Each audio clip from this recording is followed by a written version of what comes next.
Televisión es de viejos, YouTube es el futuro. Hoy vamos a hablar de drogas.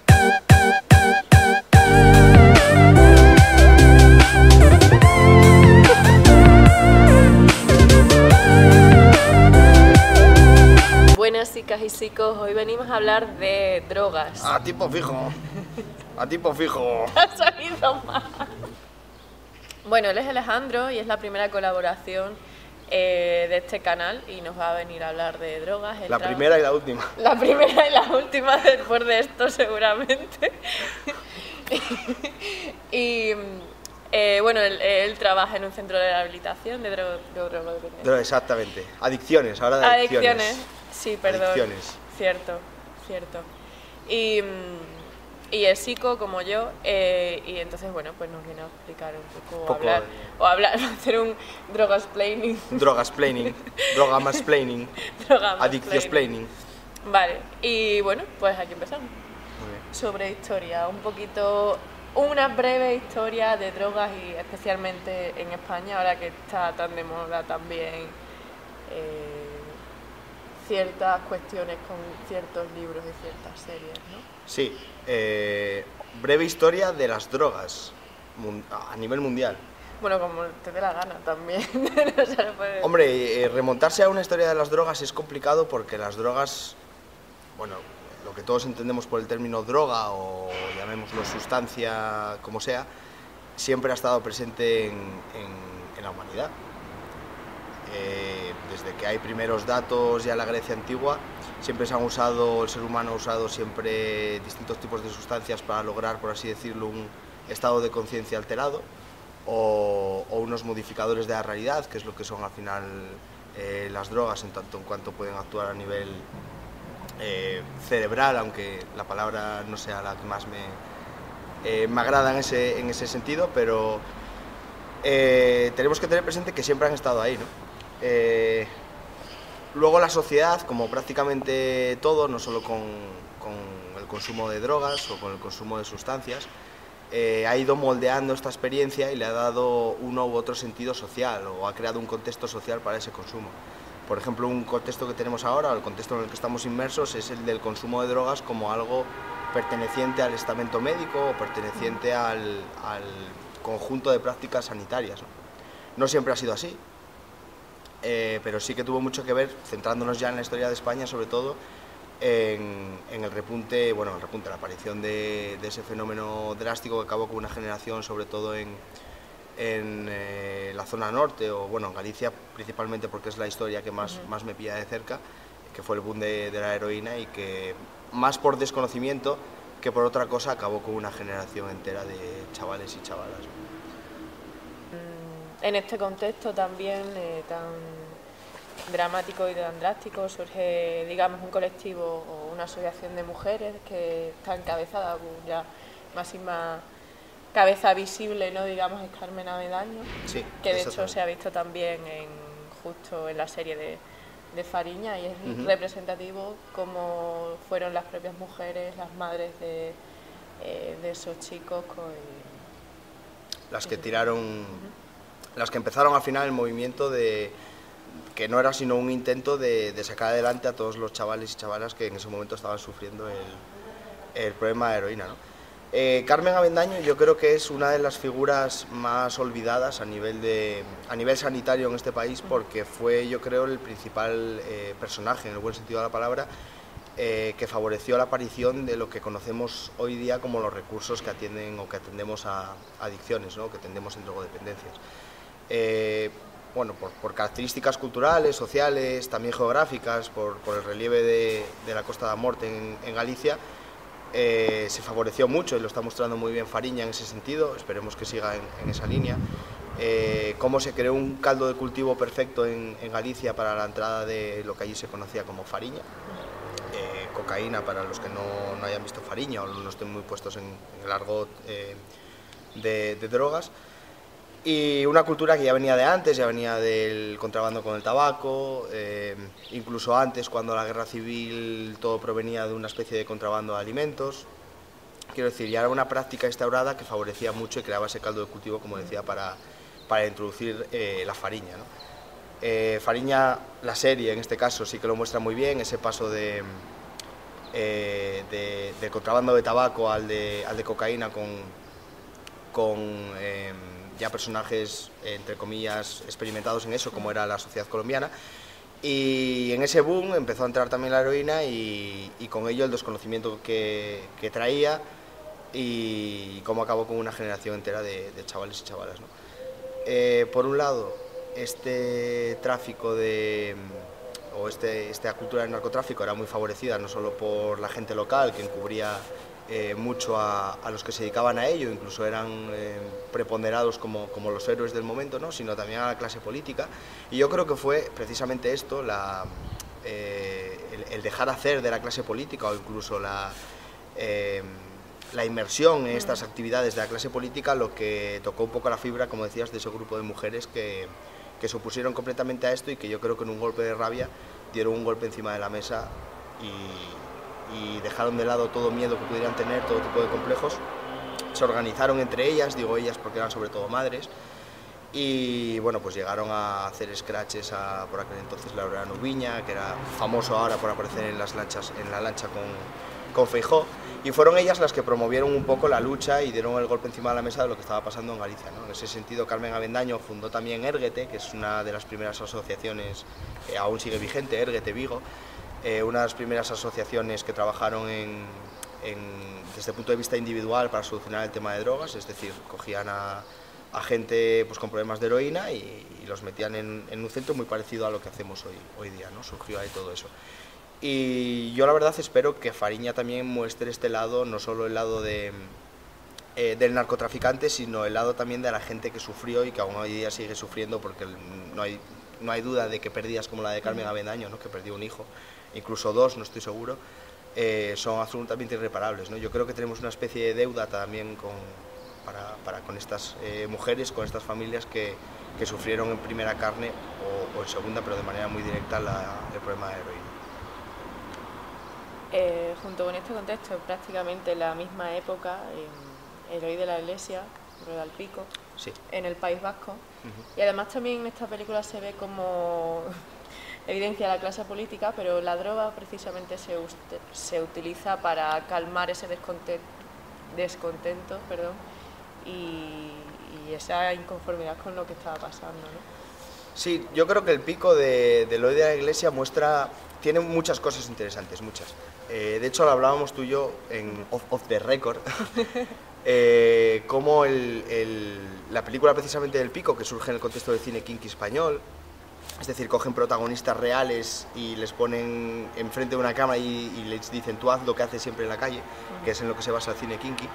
Y yo viendo el Pico, por ejemplo, la vi recientemente, y hay escenas que pueden parecer irónicas o que pueden parecer de humor, pero realmente no son de humor, sino que es como realmente se vivía la heroína en la época, ¿no? Yo recuerdo una de las escenas del Pico, creo que el actor se llamaba Luis Manzano seguro, el nombre no sé si me estoy confundiendo o no, pero bueno, tenía un problema de heroína real, de hecho falleció pocos años después derivado de su consumo de heroína y los problemas asociados a ella. Hay una escena donde el actor Luis Manzano le explica a su padre que tiene un problema con la heroína y la manera de explicárselo es como si yo mañana o como si yo ayer te digo que comí macarrones, o que cené macarrones, es decir, se sienta enfrente de su padre y dice, mira, sí, le cogí a mamá una jeringuilla de morfina porque yo la uso para meterme heroína porque yo tengo un problema de heroína. Y entonces el padre se queda mirando para él y dice, ¿cómo que tienes un problema de heroína? Sin saber muy bien cuál era el alcance de tener un problema de heroína, sin saber muy bien qué implicaba eso. Era algo también muy socializado, muy normalizado en la época, era la forma de ocio que tenían incluso muchos chavales, sobre todo en el País Vasco, que es donde se rueda el Pico. ¿De la evasión? Sí. Sí, que efectivamente el ser humano siempre ha tenido mucha, bueno, ni mucha ni poca, simplemente la necesidad de evadirnos de los problemas que nos rodean, del contexto social que nos rodea también y en definitiva, las cosas que nos hacen sentir mal, que pueden ser muchas y por muy diversas causas y con focos muy diversos. Y clásicamente ha habido muchísimas formas de evadirnos de esa realidad, que es al fin de lo que se trata, de evadirnos del mundo en el que estamos sumergidos día tras día. Y actualmente pues una de las formas que el ser humano tiene de evadirse de esa realidad, de esos problemas, de ese contexto que interpreta como desfavorable es la adicción, ¿no? Es el efecto que una sustancia te puede hacer y la manera en que puede alterar tu conciencia, ¿no? Esto se vive a pequeña escala, pues yo creo que todos tenemos amigos que reciben una mala noticia o bueno, pues lo típico, lo dejan con la novia, ¿no? Y se tiran un día de fiesta diciendo, va, paso de todo, me tiro un día de fiesta, me bebo todo lo que me tengo que beber y listo, ¿no? Y es un poco lo que ocurre, pero a una escala un poco más macro. Por ejemplo, trabajando cara a cara con personas con adicciones, sí que te das cuenta que realmente hay detrás una base de no querer, ni no saber, pero es una mezcla de las dos, de ni querer ni saber afrontar los problemas que la realidad les está planteando, ¿no? Lo que pasa es que ahí nos surge, o me surge a mí particularmente, una especie de contradicción o de duda, que es que si no caeremos a veces en intentar resolver de forma individual problemas que corresponden al contexto social. Es decir, cuando ahora mismo que estamos recibiendo una oleada, bueno, sí que estamos notando que hay un aumento de los chavales que vienen al centro con problemas de consumo de cannabis, y es un perfil muy similar, es un perfil de chaval que no tiene alternativas de ocio más allá que fumar sus porros en un bajo con los amigos, que no tiene alternativas laborales porque directamente no existen, que nota una falta de comprensión por parte de sus padres o por parte de otras generaciones, en cierta manera comprensible porque estas generaciones mayores no han vivido el contexto que estamos viviendo nosotros ahora. Y sí que pulula por el aire, pulula por el ambiente una especie de sensación de que el problema que tienen estos chavales no es de carácter individual, es decir, no es que les funcione nada mal en la cabeza que nosotros podamos arreglar, sino que es más bien una respuesta ante la desesperanza que encuentran en el mundo, ante la falta de oportunidades, ante la falta de satisfacción, al final, ante la falta de formar un proyecto de vida a largo plazo, ante la ansiedad que eso les provoca. Y claro, esto se resuelve con políticas sociales, se resuelve desde arriba, no se resuelve desde el punto de vista individual. Que nos vemos en la obligación de hacerlo y a veces pues lo hacemos con más o menos éxito. Nos está cayendo una pinga de agua que a mí por el puto vídeo no me pagan. O sea, nos hemos venido al Rastrel Ethic Bar de Salamanca. Rastrel.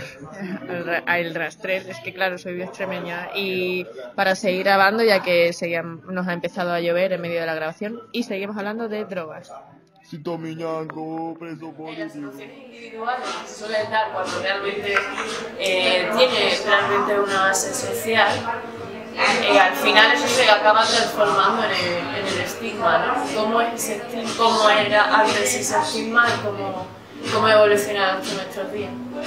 Yo creo que como casi todo en las adicciones el estigma está muy relacionado a la clase social y está muy ligado a la posición que tú ocupas en una determinada clase social.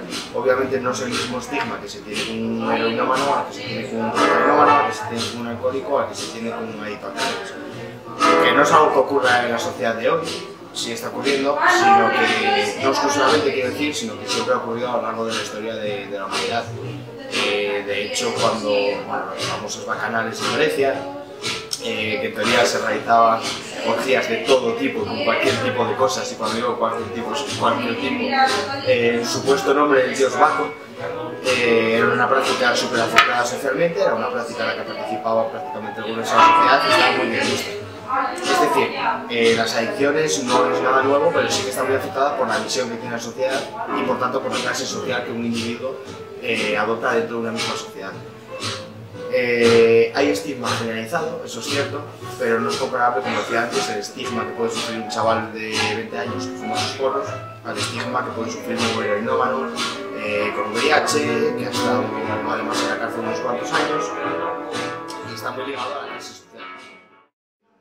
Que algo que está muy fluido, que está, yo creo que manteniendo mucho el estigma, bueno, mucho, uno de los factores que nos estamos teniendo es también el ver las adicciones, las conductas adictivas, porque al final no dejan de ser conductas, desde el paradigma biomédico. Es decir, el mensaje que lanzamos de que la adicción es una enfermedad, yo no soy nadie para dudar de la OMS ni para rebatirlo, ni el efecto que eso pueda generar, en este caso beneficioso, en la persona que dice, vale, no soy alcohólico, sino que soy un enfermo. Cambiar el término adicto por cambiar por enfermo, no creo en mi opinión que esté favoreciendo a una desestigmatización de la enfermedad. Más bien todo lo contrario, lo está perpetuando desde otro punto de vista o desde otra denominación. en ese sentido sería interesante el luchar un poco, está sonando Jimi Hendrix, no lo hemos pedido. No está pensado No está en mi programa, esto es maravilloso. Vale. Sí, que sería interesante el empezar a quitarnos esa losa de encima de tener que ver la adicción como una enfermedad, empezar a verla como una conducta humana, como una conducta que responde a sus refuerzos, positivos, negativos, a sus castigos, a los fenómenos que ya se han estudiado y se siguen estudiando desde hace tiempo desde la psicología, desde un paradigma serio, establecido, científico, y el verlo como una conducta más, sin todo lo que le aportamos luego de contextual, peyorativo a esa conducta de me perdí un poco. Sí, además, aquí entra, aunque estamos hablando de drogas, ¿no? Pero en el tema de esas soluciones individuales y de esa patologización también entra el aspecto del juego.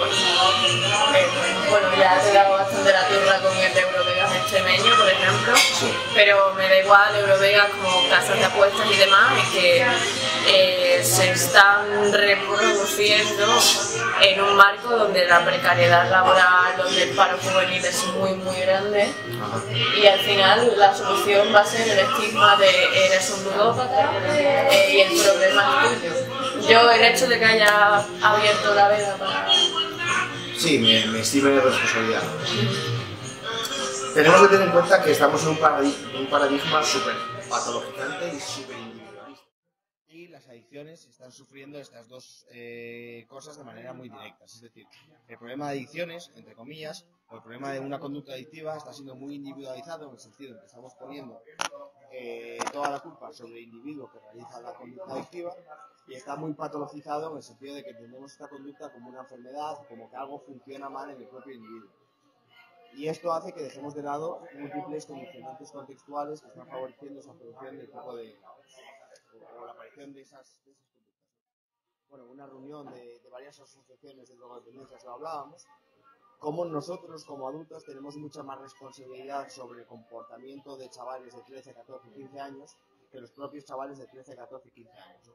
En el sentido en que nos ponemos, por ejemplo, en la piel de una chavala de 14 años, de un pueblo de Asturias, y que la primera vez que los padres le dejan salir, por ejemplo, hasta las 2 de la mañana, va a ser en un contexto, por ejemplo, de imaginemos una orquesta, ¿no? Lo que ahí llamamos fiesta de Prado. Entonces la chavala, la primera vez que va a salir hasta las 2 de la mañana, va a ser en un contexto donde hay un consumo de alcohol súper abusivo, donde todo el contexto de ocio está relacionado alrededor de las drogas, fundamentalmente alcohol, pero otras muchas más, y estamos dejando a un sujeto a su merced, a su libre albedrío, dentro de un contexto donde está favorecido mucho ese consumo de alcohol, ¿no? ¿Qué pasa? Que luego nos sorprendemos de que cierta población juvenil desarrolle una serie de problemas o de consumos problemáticos, que es ciertamente un poco una reacción un poco ingenua de nuestra parte el pensar que nosotros vamos a soltar a un chaval o una chavala de 15, 16 años en un contexto donde principalmente el ocio está asociado al consumo de alcohol y que luego no desarrolle consumos problemáticos. Se está perdiendo mucho esa responsabilidad social que nosotros como adultos y como sociedad, valga la redundancia, tenemos en el propio consumo luego de chavales. Es algo también que está pasando, por ejemplo, con el cannabis. Cannabis que está siendo cada vez más, o que hay una percepción de riesgo cada vez más disminuida de lo que el propio cannabis supone, porque está alrededor del mito de que como es natural parece que es más sano. Hay muchos chavales, como hablábamos antes, de que sus alternativas de ocio son ir a fumar porros con los amigos en el bajo, y estamos favoreciendo todo ese contexto. Todo eso añade el paro juvenil, añade la falta de oportunidades laborales, añade la falta de alternativas de ocio, añade también, por ejemplo, en Asturias, hablo a nivel autonómico porque es donde conozco más, cada vez un aislamiento cada vez mayor en la zona rural, donde chavales quedan un poco a merced y no tienen alternativas para desarrollar un poco su actividad, o sea, para crecer de forma más o menos saludable. Y luego todas esas cosas que nosotros estamos haciendo mal como sociedad, o que, por situarlo en una perspectiva más clara, se están haciendo mal desde la política, porque son políticas sociales las que se están dejando de hacer o las que están mal hechas, cómo luego eso lo transformamos en culpar al propio individuo o a la propia persona y dejamos de lado la responsabilidad que la política tiene en eso. Bueno, prevención de riesgo. Creo que fue el año pasado, sí, en Zaragoza, si no lo recuerdo mal. una campaña de prevención terciaria en la que uno de los objetivos es la reducción de riesgo en el colectivo en el que consume. Y es una campaña que fue duramente criticada, estas campañas han existido siempre prácticamente, ¿no? Porque creo que fue impulsada por cierto grupo. Politiqueos, ¿no? Sí. Por politiqueos. Bueno, suele pasar cuando determinada información que va destinada, o determinadas campañas que van destinadas a un contexto muy concreto, de una población muy concreta, salen de ese contexto y población, es expandida o es extrapolarizada a otros contextos y a otras sociedades y a otras poblaciones, y genera un clima de alarma brutal, como si estuviéramos favoreciendo el consumo de drogas, ¿no? Realmente con la prevención terciaria no se está favoreciendo el consumo de drogas, pero sí que se está poniendo de manifiesto lo ingenua que es la sociedad en tanto al consumo de drogas, en el sentido en que realmente la sociedad cree que un día la humanidad va a dejar de consumir drogas, y eso es una ilusión cuasi infantil. O sea, tenemos que tener muy claro que en la sociedad humana, que los seres humanos jamás vamos a dejar de consumir drogas, que si nos prohíben el alcohol desarrollaremos, como se desarrolló en Estados Unidos, métodos para poder seguir consumiendo, y si nos prohíben el tabaco, pues saldremos de los lugares a fumar, y si nos prohíben el alcohol y tabaco y se deja de fabricar, pues nos empezaremos a meter otro tipo de sustancias en el cuerpo, y esto va a pasar siempre. Entonces la prevención terciaria es súper necesaria en los contextos y en las poblaciones a las que va dirigido, que es como hace por ejemplo el Energy Control, de situar su carpita en las zonas de festivales, de fiestas, donde sabemos, porque no somos ingenuos, que va a haber un consumo de drogas, y lo aceptamos, no lo culpabilizamos, y lo que intentamos, o lo que intenta la gente que trabaja en Energy Control o en otro tipo de asociaciones, que hay muchas que se dedican a la prevención terciaria, es, ya que esta población se va a drogar, ya que esta población va a consumir determinado tipo de sustancias, vamos a intentar que lo hagan de la forma más saludable o menos perjudicial posible, o que la experiencia les sea lo más, entre comillas, gratificante, en el sentido de que no les traiga consecuencias a largo plazo, y que lo hagan lo mejor posible. A ver, es entendible también que cuando este tipo de información o de campañas salen de su contexto generen cierto alarmismo en gente que está viviendo problemas de adicciones de manera muy cercana, porque entiendo que pueda dar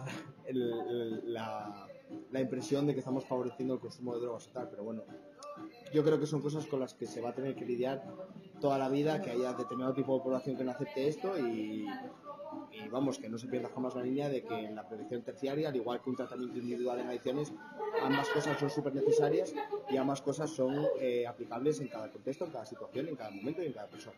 En este sentido, también en el marco de la prevención, creo que fue, no sé si la Generalitat o el Ayuntamiento de Barcelona o ambas en colaboración, sacaron una guía para el uso responsable o el consumo de drogas, sí, en general en mujeres, porque bueno, también hay que tener en cuenta que la fisionomía hay cierta afectación también por el tema de los ciclos, por temas por un montón de cosas, ¿no? Ajá.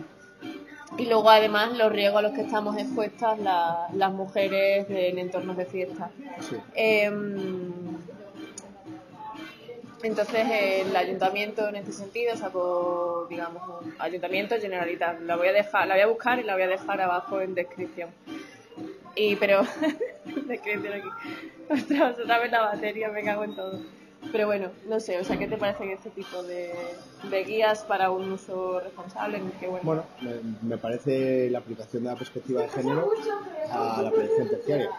La perspectiva de género... Era primaria, creo. Bueno, cualquier tipo de prevención. La perspectiva de género yo creo que tiene que ser aplicada en cualquier contexto, pero hablando de drogas, en todo contexto. Sí. En el tratamiento de una deshabituación, por supuesto, pero también en la prevención, bien sea por fisionomía, genética, o sobre todo por la socialización que hemos recibido. Está claro que tenemos que partir de una realidad, y es que hombres y mujeres consumimos de manera distinta, por razones distintas y con usos y patrones muy distintos, y por tanto las soluciones y toda acción que tengamos que hacer con todo ello tiene que ser también distinto. De hecho, me comentas que precisamente el uso de las drogas en mujeres venía de patrones distintos y por circunstancias bastante diferentes y bastante duras en comparación con los hombres. Sí, hombre, yo hablo a experiencia individual. Es decir, lo que yo he visto en el tiempo que llevo trabajado en el recurso es que las mujeres llegan con una desestructuración y con un daño infinitamente mayor al que puede llegar cualquier hombre, de media, quiero decir, luego hay casos y casos, ¿no? Pero también tenemos que partir de la base de que los programas y los centros de rehabilitación son centros hechos por y para los hombres. De hecho, en Asturias hay algún que otro recurso que únicamente admite hombres y no admite mujeres. Y funcionamos bajo un modelo de intervención que está muy bien o que puede ser aplicable bajo el modelo o el patrón de consumo o el patrón adicto de un hombre, pero no de mujeres, principalmente porque los motivos por los que puede acudir una mujer a un centro de este tipo son en muchas ocasiones, como digo, hay casos y casos muy distintos al de un hombre. Bajo el paradigma, por ejemplo, de la terapia cognitivo-conductual, que es básicamente lo que hacemos en el centro, intentamos mucho cambiar la relación que el adicto ha tenido con la experiencia que le provocaba el drogarse. Es decir, si un hombre acude al centro e identificamos que principalmente su problema de adicción venía por una incapacidad de manejar las emociones egodistónicas que le provocaba su relación de pareja, trabajamos para que ese hombre sea capaz de manejarlas de mejor manera. Si bien un hombre que su principal problema era laboral, sufría una serie de explotación laboral o lo vivía así y recurría a la sustancia para paliar eso, para poder soportarlo, lo mismo. Pero claro, ¿qué hacemos cuando una mujer viene y su patrón de consumo o su consumo era derivado de una situación violenta en casa? Claro, ahí tenemos que cambiar completamente nuestro paradigma. Ya no podemos intervenir en cómo esa mujer maneja las emociones que le está produciendo la violencia en casa. No sería ético. Tenemos que intervenir directamente en la violencia en casa. Y sí que es verdad que estamos identificando que muchas mujeres que acuden bajo un patrón adictivo, un patrón conductual adictivo, lo hacen o viene a raíz de una situación violenta que han vivido o una serie de procesos vitales muy relacionados con el rol que la mujer ha adquirido, ¿no? Bien sea por cansancio o porque están absolutamente exhaustas de la cantidad de tareas que han tenido que llevar en su día a día durante toda la vida, bien sean laborales, bien sean de trabajo en casa, etcétera, etcétera. Y luego algo muy preocupante, sobre todo en mujeres, es que estamos viendo que la puerta de entrada a la adicción de la mujer está siendo en atención primaria. Es decir, esa mujer que ya colapsada por su proyecto vital, bien sea por una situación violenta, bien sea por una sobrecarga de trabajo, bien sea por lo que sea, acude con esta queja o lo manifiesta con una especie de cansancio emocional en la atención primaria y la respuesta que recibimos de atención primaria es una benzodiazepina, ¿no? Entonces, tenemos que tener muy en cuenta que la atención primaria ahí está lanzando un mensaje pro-adicción. Es decir, tú estás teniendo una situación vital que no estás sabiendo manejar y tu forma de escapar de esa situación vital que no sabes manejar es drogarte. Droga legal, sí, pero drogarte. Sí. Entonces, estamos en un paradigma donde espero que no me echen del colegio de psicólogos, pero la atención primaria realmente está favoreciendo esto y no las farmacéuticas, rollo, qué malas son las farmacéuticas, que también, sí, que también. Están favoreciendo mucho este patrón adictivo, están favoreciendo mucho el situarse en dar una solución individual a un problema que tú estás recibiendo desde un punto de vista social. Tiene dos puntos negativos esto. Primero, efectivamente, que estamos favoreciendo la adicción y para nada una adaptación correcta o adaptativa, valga la sobreredundancia de la persona, sino que también estamos dejando de lado todo ese contexto que está favoreciendo que esa mujer esté como esté. Todo ese contexto que está favoreciendo que una mujer haya tenido que atravesar situaciones de prostitución, de violación, de agresiones continuas, de proyectos de vida en general muy, muy duros. Y la solución que le estamos dando a esas mujeres es individual. Pues hablando de soluciones individuales, tenemos precisamente a un representante del liberalismo en España. Y no soy yo. Y no es él. Que ha recogido y datado un compendio sobre drogas bastante interesante y estamos hablando efectivamente de escotado, Antonio Escotado. Sé que te estás leyendo el libro, hasta hace poco lo has adquirido. Lo he adquirido, sí. Lo has adquirido. Lo he adquirido. ¿De forma legal? De forma legal, lo he adquirido de forma legal. No, nada que ver. Con una librería oficial. Nada que ver con robar libros de Eroski ni nada de eso, ¿no? Bueno, me gustaría nunca sabes. Me gustaría que hablase sobre ese libro, sobre el enfoque que tiene Antonio Escotado, que bueno, que diferimos bastante de ti ideológicamente, pero en este sentido es bastante interesante tenerlo en cuenta, ¿no? O sea, me grabas un vídeo a mí para que hable de Escotado. Sí.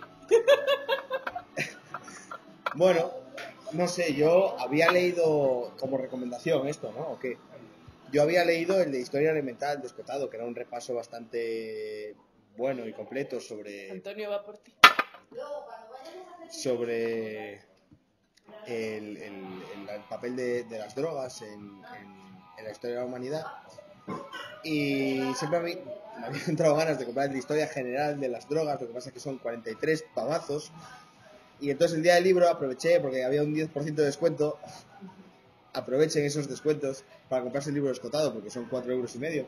No está. Bueno, total, a mí el libro me encanta, pero quiero decir, si alguien está interesado en saber un poco más de las drogas, sobre todo de su papel en el contexto y en las sociedades, genial, porque va a hacer un repaso desde los primeros datos que se tienen del consumo de sustancias hasta prácticamente el día de hoy, pasando por la cantidad de sistemas políticos, modelos de sociedad y cómo esto ha afectado al consumo de drogas, cómo ha cambiado un poco la experiencia propia de las drogas en base a cómo la sociedad lo ve. Y luego hay un apartado final, una especie de apéndice, que es Fenomenología de las drogas, que a mí es lo que me chifla del libro, que hace una descripción de cada droga conocida, bueno, cada droga que ha probado el hombre, que ya adelantamos que son muchas, por no decir todas, y hace pues nada, una especie de resumen de los efectos subjetivos que tiene la propia sustancia, de características más o menos también objetivas de las mismas, y es bastante interesante para la gente que no se quiera drogar, pero quiera conocer los efectos que eso puede tener a nivel personal, en la propia alteración de la conciencia. Yo creo que es uno de los mejores, sin duda el mejor libro en castellano que recoge toda la cultura y toda la experiencia que supone el tema de drogarse, ¿no? Decirlo así suena feo, pero es así. E incluso internacional, no sé si habrá algo, hombre, imagino que habrá cosas más completas, pero bueno, en español sin duda una de las más relevantes. Me comentabas que además en el libro Escotado hacía referencia a las vivencias subjetivas de las drogas y cómo, o sea, él lo había probado por el hecho de vivir o vivenciar esos efectos y no tanto como, por ejemplo, solemos beber alcohol porque ni lo pensamos, ¿no? Entonces, como... Es interesante porque, claro, leyendo sobre los efectos subjetivos de las distintas drogas, digo yo, pues me voy al alcohol, que es la que conozco mejor, a ver si así, y realmente hace una descripción muy subjetiva de los efectos del alcohol, pero se percibe que a la hora de cuando él haya consumido alcohol para escribirlo en el libro, lo hizo de manera muy distinta cuando podemos consumir alcohol tú y yo, que lo hacemos de forma más o menos automática, ¿no? Entonces hace una descripción mucho más detallada, mucho más subjetiva de lo que es el tomar alcohol bajo la experiencia o bajo la pretensión de querer tomar alcohol para ver qué efectos tiene el alcohol en mí, no por hacerlo de manera automática, ¿no? Y eso yo creo que es bastante modulador de la experiencia, es decir, la intención con la que tú te drogas modula bastante la experiencia que luego tienes tú de haberte drogado, ¿no? Que es algo que ocurre mucho, por ejemplo, con los consumidores de cocaína, cuando hacen esa distinción entre el consumir cocaína para pasarlo bien en un ambiente festivo y cuando consumen cocaína para aliviar un poco el malestar que están teniendo, ¿no? Que manifiestan la subjetividad del propio consumo de manera radicalmente distinta. Es decir, los efectos que tienen en ellos mismos el consumo es radicalmente distinta. Está sonando el Zeppelin, voy a seguir hablando, pero poquito. Lo estaba temiendo, o sea, le empecé a escuchar, digo, por favor, que no pare. Y eso favorece, yo creo, mucho una de las visiones en las que yo particularmente me siento muy cómodo, que es la visión de las drogas como un factor mucho más contextual que biológico o que puramente químico, ¿no? Que también, obviamente, pero muchas veces se deja de lado el contexto exactamente y el efecto que ese contexto puede hacer en la experiencia subjetiva de consumir una sustancia. Pues bueno, haciendo esta pequeña revisión que al final se ha quedado bastante, no sé. Bastante larga, luego lo que tú quieras cortarla. Bueno, calla. ¿Te apetece realizar algún tipo de conclusión o cierre? ¿Cómo te gustaría cerrar ese vídeo? Me daría por contento con que la gente empiece a cambiar mucho la perspectiva en el terreno de drogas, de dejar de focalizarse mucho menos en la sustancia en sí y empezar a darle mucha más importancia a todo el contexto y todo el mito que hay alrededor de la sustancia y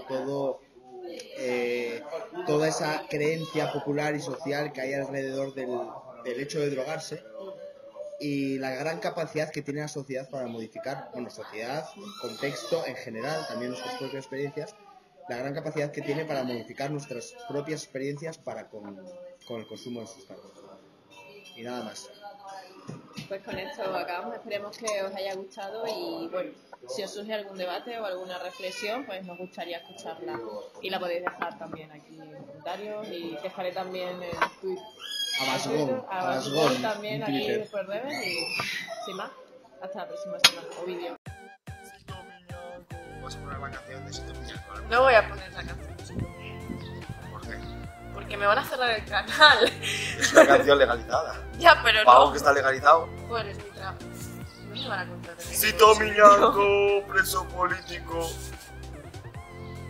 Os papaqueixos.